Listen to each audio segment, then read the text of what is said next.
بسم اللہ الرحمن الرحیم۔ حضرت ابو ہریرہ رضی اللہ تعالیٰ عنہ روایت کرتے ہیں کہ ایک شخص رسول اللہ صلی اللہ علیہ وآلہ وسلم کی خدمت اقدس میں آیا اور عرض کیا، یا رسول اللہ صلی اللہ علیہ وآلہ وسلم، میں نے اپنی بیٹی کا نکاح کر دیا ہے اور اسے اس کے خاوند کے پاس بھیجنا چاہتا ہوں۔ میرے پاس کوئی خوشبو نہیں۔ آپ صلی اللہ علیہ وآلہ وسلم کچھ عنایت فرمائیں۔ آپ صلی اللہ علیہ وآلہ وسلم نے ارشاد کیا کہ میرے پاس موجود نہیں۔ کل صبح ایک چوڑے منہ والی شیشی اور کسی درخت کی لکڑی میرے پاس لے آنا۔ دوسرے روز وہ شخص شیشی اور لکڑی لے کر خدمت میں پیش ہوا۔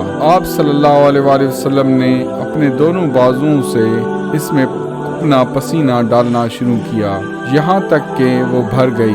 پھر فرمایا کہ اسے لے کر جا، اپنی بیٹی سے کہنا کہ اس لکڑی کو شیشی میں تر کر کے مل لیا کرے۔ پس جب وہ آپ صلی اللہ علیہ وسلم کے پسینہ مبارک کو لگاتی، تمام اہل مدینہ کو اس کی خوشبو پہنچتی، یہاں تک کہ ان کے گھر کا نام ہی خوشبو والوں کا گھر ہو گیا۔